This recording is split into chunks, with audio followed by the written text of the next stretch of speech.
Hello students, ये आपका part 13 video और पार्ट 13 वीडियो में प्रश्नावली 4G पे है। क्वेश्चन आज हम लोग देखने वाले हैं बहुविकल्पीय प्रश्न। कह रहा है कि प्रत्येक प्रश्न के 4 उत्तर दिए हैं, सही उत्तर छांट कर लिखिए। चलिए, पहला क्वेश्चन कह रहा है ax² + bx + c = 0 के मूलों का योग होगा।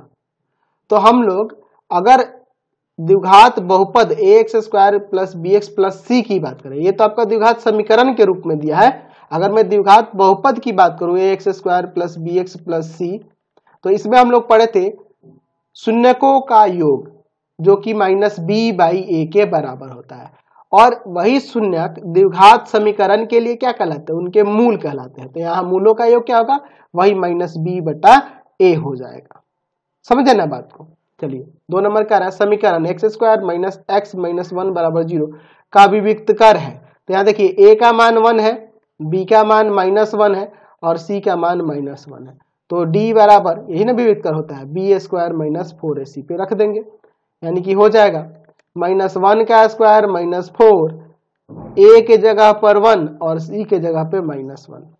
ठीक है, तो 1 + 4 यानी कि 5 आ जाएगा। 4 नंबर इसका आंसर हो जाएगा। समझ गए। क्वेश्चन नंबर 3 देखिए, कह रहा है समीकरण x² - 25 = 0 को कहते हैं। ये कैसा है, तो हम लोग देख रहे हैं चर x वाला टर्म गायब है इसमें, तो ये कैसा है, शुद्ध द्विघात समीकरण है।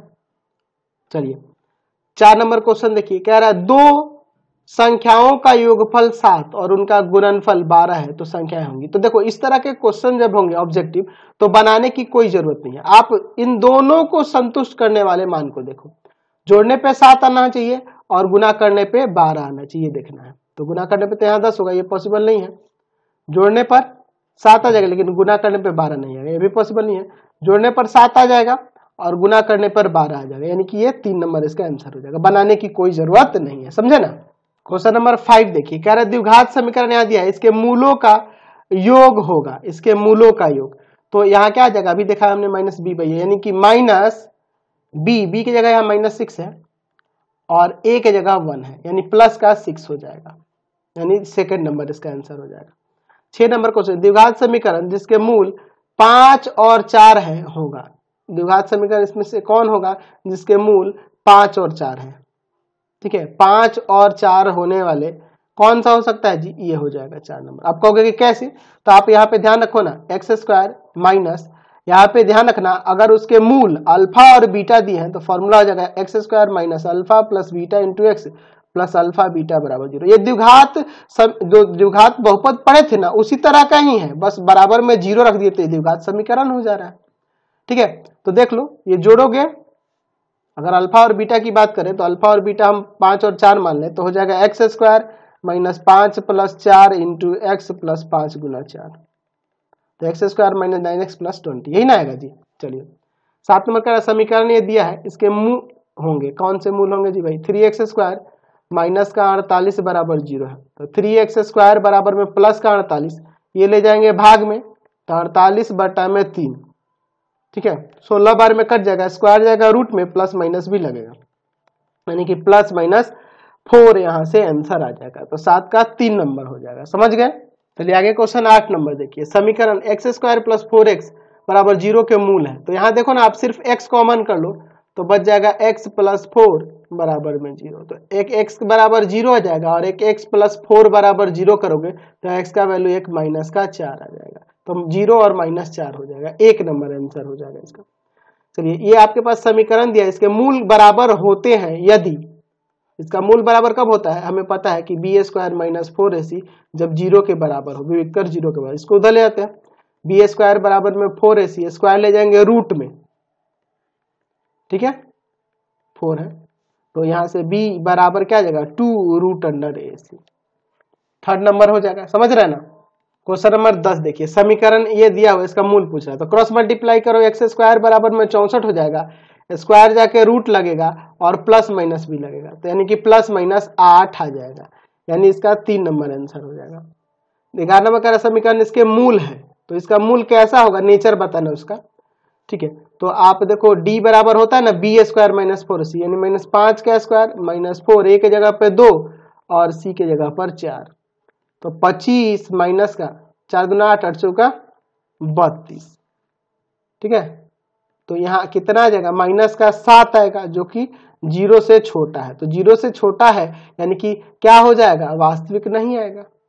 माइनस में आ गया तो वास्तविक नहीं होगा, समझ गए। चलिए नेक्स्ट क्वेश्चन देखते हैं। 12 नंबर कह रहा है समीकरण 2x² + 5x + 3 = 0 के मूलों के चिन्ह होंगे। अच्छा, मूलों के चिन्ह कैसे होंगे ये आपको बताना है। तो आप यहाँ पे सबसे अच्छा रहेगा कि मूल निकाल लो। 2x² प्लस का 5x + 3 = 0 दिया है ना, इनको गुना करेंगे तो 6x² आएगा। चलिए इसको सॉल्व करते हैं। 2x² प्लस का 3x प्लस का 2x प्लस में 3। एक्चुअल में जान लो ना, सब कुछ यहाँ प्लस में ही दिया है ना, तो मूल आपके ऋणात्मक ही होने हैं। दोनों मूल कैसे होने हैं, ऋणात्मक। देखिए हर एक चीज, x² का गुणांक, x का गुणांक और एक कांस्टेंट सब प्लस में ही है, इसलिए इसके मूल क्या होंगे जी, ऋणात्मक ही होंगे। लेकिन फिर भी हम लोग यहाँ बनाकर चेक करते हैं। यहाँ कॉमन है x, तो बचेगा 2x + 3, और यहाँ कॉमन है कुछ नहीं है तो 1, तो 2x + 3 दोनों ब्रैकेट में सेम आ गया। कॉमन कर लेते हैं 2x + 3 को, तो यहाँ बच जाएगा आपका x और यहाँ बच जाएगा प्लस का 1। अलग अलग करके देख लो, 2x + 3 बराबर में 0 और x + 1 बराबर में 0। तो देखो ना दोनों माइनस का आ रहा है कि नहीं। तो क्वेश्चन से भी देख के पता चल जाएगा, माइनस का 3, x बराबर -3/2, x बराबर में यहाँ से -1, दोनों माइनस में ही आ रहा है। दोनों ऋणात्मक मूल होंगे।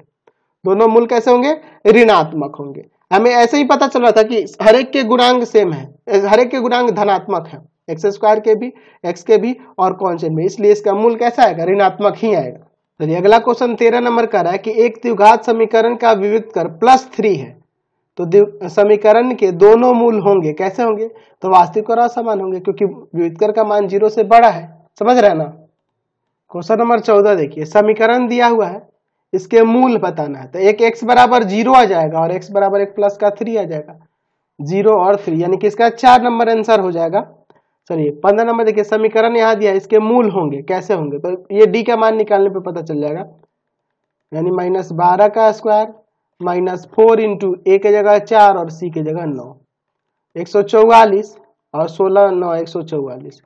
d का मान 0 आने का मतलब मूल वास्तविक तथा बराबर होंगे। ठीक है। चलिए अब कुछ लघु उत्तरीय प्रश्न दिए गए हैं, उनको देख लेते हैं। एक वर्ग समीकरण के मूलों का योग 5/4 और अंतर 1/4, तो समीकरण ज्ञात कीजिए। तो हम लोग यहां मान लेते कि माना वर्ग समीकरण या द्विघात समीकरण, वर्ग समीकरण के मूल अल्फा तथा बीटा है। ठीक है, तो मूलों का योग दिया हुआ है 5/4 और अंतर दिया हुआ है आपका 1/4। यहां से हम लोग मूल निकालते हैं, एक समीकरण 1 और एक को समीकरण 2 मान के, ये कट जाएगा। 2 अल्फा बराबर में 6/4। ठीक है, इसको ले जाएंगे भाग में या ऐसे ही काट दीजिए। ठीक है, ये चल जाएगा भाग में, तो अल्फा बराबर 3/4 आ जाएगा। ठीक है, तो अल्फा का मान समीकरण 1 में रख देते हैं। 1 में रखने पर समीकरण 1 है अल्फा प्लस बीटा बराबर में 5/4, तो 3/4 यहां रख देंगे, उधर जाके घट जाएगा, तो बीटा का मान यहां से क्या आ जाएगा, 2/4 आ जाएगा। ठीक है, 2/4 लिखिए या फिर 1/2 भी लिख सकते हैं। ठीक है, 1/2 भी लिख सकते हैं, तो काट के लिख दीजिए, चाहे इतना भी छोड़िएगा तो कोई दिक्कत नहीं। इतना रहने से फायदा यह है कि एलसीएम में लेने में दिक्कत नहीं होगा। चलिए देखते हैं। तो आपका वर्ग समीकरण या द्विघात समीकरण, वर्ग समीकरण क्या हो जाएगा, x² minus alpha plus beta into x plus alpha beta बराबर 0। चलिए तो क्या हो जाएगा, x² minus alpha plus beta यानी 3/4 प्लस 2/4 इंटू एक्स और प्लस अल्फा इंटू बीटा 3/4 गुना में 2/4 बराबर 0। तो x² यहाँ पे जोड़ेंगे तो 5/4x और यहाँ पे आ जाएगा, ये कट जाएगा। ठीक है, कितना जाएगा, 3/8 बराबर 0। अब एलसीएम ले लेते हैं यहाँ पे। ठीक है, तो एलसीएम हो जाएगा 8x², इसमें भाग करेंगे 2 जाके ऊपर गुना करेगा 10x और प्लस 3 बराबर 0, ये जाके 0 में गुना कर देगा, तो 8x² माइनस का 10x प्लस का 3 बराबर 0, हमारा ये समीकरण आ गया। चलिए क्वेश्चन नंबर 17 देखिए, उस द्विघात क्या कह रहा है, उस द्विघात समीकरण को ज्ञात कीजिए जिसके मूल -3 और -1 है। तो मान लेते हैं कि अल्फा तथा बीटा द्विघात समीकरण के मूल है, द्विघात समीकरण के मूल है। तो अल्फा प्लस बीटा बराबर लिख सकते हैं, एक को अल्फा मान लो, ठीक है, जो मूल दिया उसी में से एक को अल्फा मान लो आप -3 और बीटा मान लो -1। तो अल्फा प्लस बीटा -3 प्लस -1 यानी कि माइनस का 4 आ जाएगा, और अल्फा इंटू बीटा -3 गुना में -1 यानी कि प्लस का 3 आ जाएगा। ठीक है, तो हमारा द्विघात समीकरण क्या हो जाएगा, द्विघात समीकरण x² minus alpha plus beta into x plus alpha beta, यानी कि x² माइनस का अल्फा प्लस बीटा यानी कि -4 और अल्फा इंटू बीटा 3, तो x² प्लस का 4x प्लस 3 बराबर में 0। ये हमारा समीकरण आ गया, समझ गए। क्वेश्चन नंबर 18, द्विघात समीकरण दिया है, इसका विविधकर ज्ञात कर मूलों के लक्षण बताइए। तो a बराबर यहाँ 3 है, b बराबर -7 है और c बराबर में 5 है। तो d बराबर होता है b² माइनस 4ac, विविधकर ही ना होता है जी, -7 का स्क्वायर -4 इंटू a की जगह 3 और c की जगह 5, 49 माइनस का क्या हो जाएगा यहाँ पे, 5 को 20 माइनस का 11 आएगा जो कि 0 से छोटा है। तो मूलों की प्रकृति क्या होगी, तो मूल काल्पनिक होंगे, काल्पनिक होंगे, कोई वास्तविक मूल नहीं होगा। ठीक है, समझ गए, कोई दिक्कत नहीं है इसमें। क्वेश्चन नंबर 19 में कह रहा है निम्नलिखित कथन को समीकरण में व्यक्त कीजिए। कह रहा है किसी भिन्न का अंश और हर में 1 जोड़ देने पर भिन्न 4/5 और अंश और हर में 1 घटा देने पर मान जो होता है 3/4 हो जाता है। देखो ये बहुत ही गलत बात है, ये एक्चुअल में हम लोग पढ़ रहे हैं द्विघात समीकरण और ये क्या किया है, 2 चर वाले रैखिक समीकरण युग्म का यह क्वेश्चन डाल दिया। चलिए अब बता देता हूं मैं, यहाँ माना जैसे हम लोग बना चुके हैं पहले भी, भिन्न का अंश बराबर में x, भिन्न का हर बराबर में y, और हमारा जो भिन्न है वह भिन्न क्या हो जाएगा, x/y। प्रश्न से हमें समीकरण बना के छोड़ना है, कह रहा है कि अंश और हर दोनों में क्या जोड़ देना है, 1 जोड़ देना है, तो भिन्न हो जाता है 4/5, एक समीकरण आ गया, और अंश और हर दोनों में 1 घटा दिया जाता है तो भिन्न आपका 3/4 हो जाता है। ये आपका दूसरा समीकरण हो गया, ये आपका पहला समीकरण, यही आपके आंसर में देगा। लेकिन ये गलत है, इस एक्सरसाइज का यह क्वेश्चन है भी नहीं। ठीक है, तो मैं ये सोच रहा था कि मैंने आपको ऑब्जेक्टिव और लघु उत्तरीय प्रश्न इसमें बता दिए, और बचे हुए लॉन्ग क्वेश्चन जो है ना उसको हम लोग आगे देखेंगे। चलिए तो अब आगे जो है दीर्घ उत्तरीय प्रश्न उनको देख लेते हैं। 20 नंबर क्वेश्चन का 3 वर्ष पूर्व रहमान की आयु का व्युत्क्रम अब से 5 वर्ष पश्चात आयु के व्युत्क्रम का योग 1/3 है, तो उसकी वर्तमान आयु ज्ञात कीजिए। तो मैं यहां मान लेता हूं, माना रहमान की वर्तमान आयु बराबर में x वर्ष। प्रश्न से क्या कह रहा है प्रश्न में, तो कह रहा है कि 3 वर्ष पूर्व रहमान की आयु का व्युत्क्रम। अच्छा, 3 वर्ष पूर्व रहमान की आयु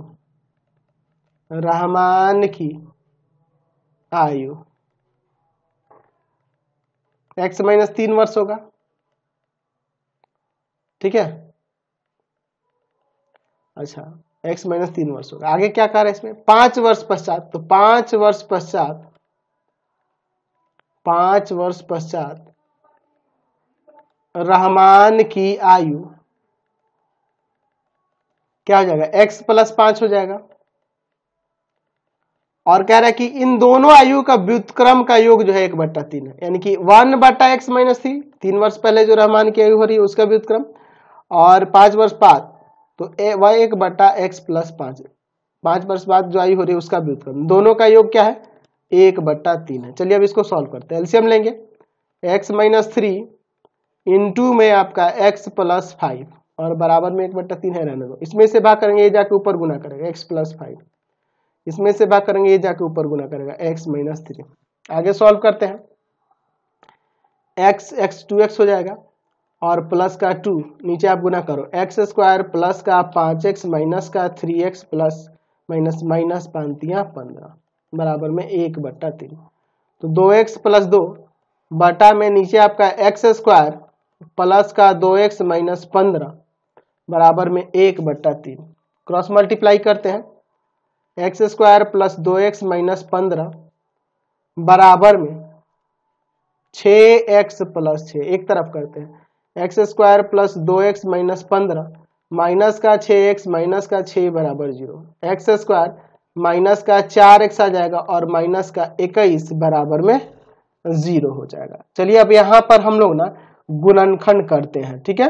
तो क्या हो जाएगा, यहाँ एक्स स्क्वायर माइनस का 7x प्लस का 3x माइनस का 21 बराबर 0, एक्स कॉमन करते हैं x माइनस 7 बचेगा और यहाँ 3 कॉमन करते हैं x माइनस 7 बचेगा, दोनों ब्रैकेट में सेम आ गया ना, कॉमन कर लेते हैं, ठीक है, x माइनस 7 को कॉमन कर लेते हैं, तो बचेगा यहाँ x और यहाँ प्लस का 3, अलग अलग करो, x माइनस 7 बराबर 0 और x प्लस 3 बराबर 0, यहाँ से x का मान 7 आ गया और यहाँ x का मान -3।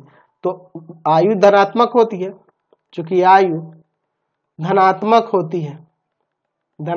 होती है, अरे 2 वर्ष 4 वर्ष 1 वर्ष जो भी है धनात्मक ही होती है ना जी, इसलिए x बराबर 7। अतः रहमान की वर्तमान आयु कितना हो जाएगी, 7 वर्ष हो जाएगी। समझ गए। चलते हैं अब अगले क्वेश्चन पे। क्वेश्चन नंबर 21 देखिए, कह रहा है एक रेलगाड़ी एक समान चाल से 360 किलोमीटर की दूरी तय करती है, यदि यह चाल 5 किलोमीटर प्रति घंटा अधिक होती तो वह उसी यात्रा में 1 घंटा कम समय लेती। तो रेलगाड़ी की चाल ज्ञात कीजिए। तो हम लोग मान लेते हैं कि माना रेलगाड़ी की चाल, ये क्वेश्चन हम लोग देख चुके हैं इस टाइप का पिछले वीडियो में। रेलगाड़ी की चाल जो है हम लोग मान लेते हैं x किलोमीटर प्रति घंटा, ठीक है। अब हम लोग फॉर्मूला जानते हैं कि समय बराबर होता है दूरी और बटा में चाल। देखिए प्रश्न से कितना किलोमीटर जाना है, 360 किलोमीटर, चाल है हमारा x, और फिर कह रहा है कि चाल बढ़ा दिया जाता है 5 किलोमीटर प्रति घंटा, तो कम समय लगता है 1 घंटा यात्रा में। तो चाल ये बढ़ा दिए, तो यहाँ इस चाल में जब भाग करेंगे तो ये समय निकलेगा ना, दूरी में जब चाल से भागो ये समय है, तो यह समय इसके अपेक्षा 1 घंटा अधिक है, यानी कि यह समय 1 घंटा कम है इसके अपेक्षा, यानी दोनों का अंतर 1 है।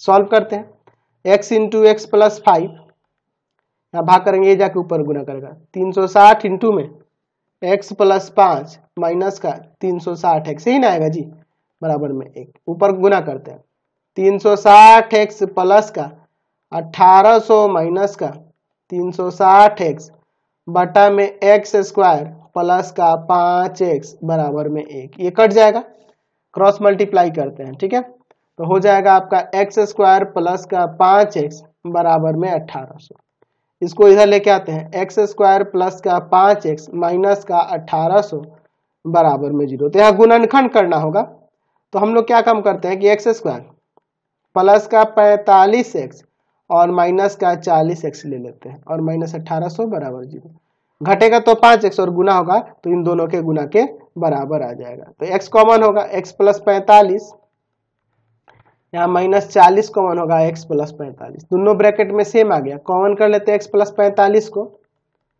तो यहाँ बच जाएगा आपका x और यहाँ बच जाएगा 40, अलग अलग अब यहाँ से कर दीजिए, तो क्या हो जाएगा x प्लस 45 बराबर में 0 और x माइनस 40 बराबर में 0, x बराबर माइनस का 45 और यहाँ x बराबर 40।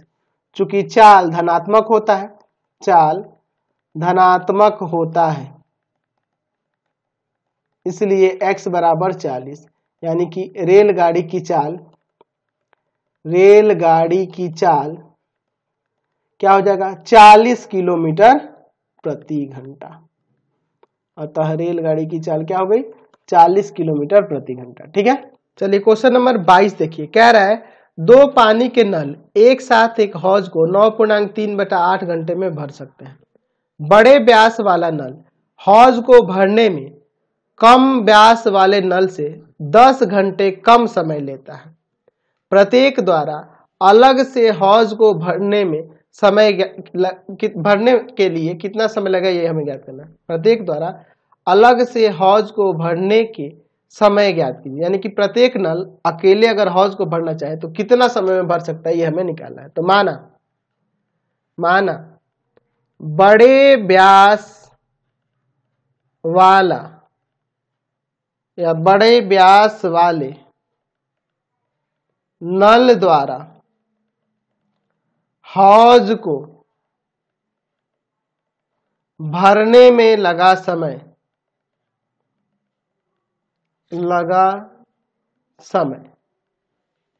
मान लेते कि x घंटा में यह भर दे रहा है। अच्छा, दूसरा कौन है, छोटे व्यास वाला है। छोटे व्यास वाला नल द्वारा हौज को भरने में लगा समय। तो आपके क्वेश्चन में कह रहा है कि बड़ा व्यास वाले नल हौज को भरने में कम व्यास वाले नल से 10 घंटा कम समय लेता है। तो बड़ा व्यास वाला x घंटा ले रहा है, तो छोटा व्यास वाला क्या लेगा, x प्लस 10 घंटा। ठीक है ना, क्योंकि आपके क्वेश्चन में कह रहा है कि बड़ा व्यास वाला नल जो है ना हौज को भरने में कम व्यास वाले नल से 10 घंटा कम समय लेता है। तो अगर ये x प्लस 10 लेगा तब ना वो x लेगा। चलिए प्रश्न से, ठीक है। अच्छा, x घंटा में भर देता है, तो 1 घंटा में कितना भरेगा बड़ा व्यास वाला, 1/x। ठीक है, और 1 घंटा में छोटा व्यास वाला कितना भरेगा, 1/x प्लस 10। ये क्या है, दोनों क्या है, 1 घंटा में दोनों मिलकर इतना हौज को भर देते हैं। 1 घंटा में यह 1/x भरेगा और 1 घंटा में यह 1/x प्लस 10 भरेगा, और दोनों मिलाकर 1 घंटा में इतना भाग भर देंगे, है ना। तो ये क्या है, 1 घंटा में दोनों नल द्वारा हौज कितना भर रहा है ये है, और गुना कर देंगे जब समय से, दोनों द्वारा जो समय लिया जा रहा है उससे, तो ये कितने हौज को भर देंगे, 1 हौज को पूरी तरह से भर देंगे। चलिए यहां सॉल्व करते हैं, ये गुना करेंगे, 9 8 72 3 75 बटा में 8। अंदर आप एलसीएम ले लो, x इंटू एक्स प्लस 10 और इधर बराबर में 1 है, रहने दो। इसमें भाग करेंगे, ये जाके ऊपर गुना करेगा x प्लस 10, इसमें भाग करेंगे x जाके ऊपर गुना करेगा x। चलिए आगे सॉल्व करते हैं, ठीक है। तो 75 बटा 8 ब्रैकेट के अंदर हो जाएगा 2x प्लस 10 बटा में नीचे x स्क्वायर प्लस 10x बराबर में 1। ऊपर 2 कॉमन हो जाएगा, 75 बटा 8 गुना में 2, ऊपर है आपका x प्लस 5 और नीचे है x स्क्वायर प्लस 10x बराबर में 1। समझे ना, ये 2 से इसको काट देंगे 4 बार में, तो x प्लस 5 बटा में x स्क्वायर प्लस 10x बराबर हो जाएगा 4 बटा में 75। भाग वाला गुना में और गुना वाला भाग में। समझ गए, क्रॉस मल्टीप्लाई करते हैं, 4x स्क्वायर प्लस में 40x बराबर में हो जाएगा 75x प्लस का हो जाएगा 375। इन दोनों को इधर लेते हैं, 4x स्क्वायर प्लस का 40x माइनस का 75x माइनस का 375 बराबर 0। 4x स्क्वायर माइनस का 35x माइनस का 375 बराबर में 0। अब गुणनखंड करते हैं, 4x स्क्वायर माइनस का 60x और प्लस का 25x माइनस 375 बराबर में 0। यहाँ घटेगा तो माइनस का 35 और गुना होगा तो यहाँ पर आ जाएगा इन दोनों के गुना के बराबर, यानी 1500 आ जाएगा। ठीक है, यहाँ कॉमन करते हैं 4x, तो x माइनस 15 बचेगा, प्लस यहाँ पे सॉरी x यहाँ छूट गया, यहाँ पे कॉमन करेंगे 25, तो x और यहाँ पे आपका 15 आ जाएगा।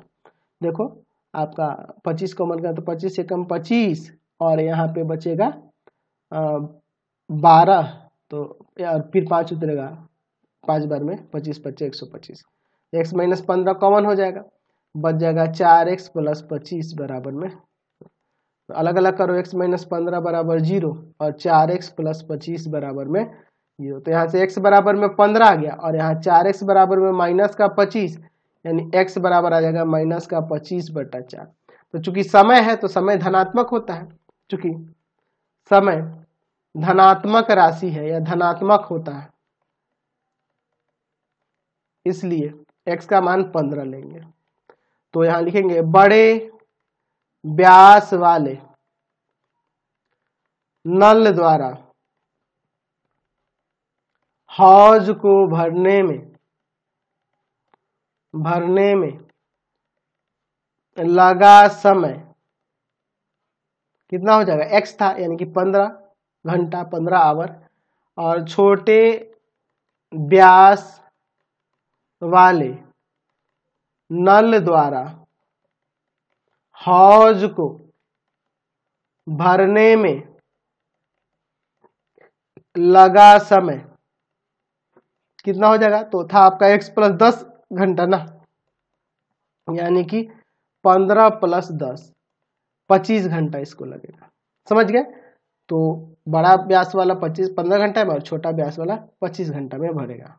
तो इस वीडियो को अब यहीं पे एंड करते हैं। नेक्स्ट वीडियो में आगे क्वेश्चन को देखेंगे। आपको हमारे 3 चैनलों को सब्सक्राइब करना होगा। पहला है pathfinder classes Chhapra, pathfinder classes Chhapra. दूसरा है आपका भारती भवन रविकांत सर, भारती भवन रविकांत सर, रविकांत सर। और तीसरा है रविकांत सर के नाम से। तीनों चैनल को सब्सक्राइब करेंगे और इससे रिलेटेड वीडियो के लिए सीधे डिस्क्रिप्शन में जाएंगे और इससे संबंधित नोट्स के लिए गूगल पे जाकर सर्च करेंगे www.ravikantsir.in। यहाँ पर जाकर आप सभी क्लासेस के नोट्स और उनके PDF को डाउनलोड कर सकते हैं और पढ़ सकते हैं, और इसका लिंक आपको डिस्क्रिप्शन में दिया हुआ है।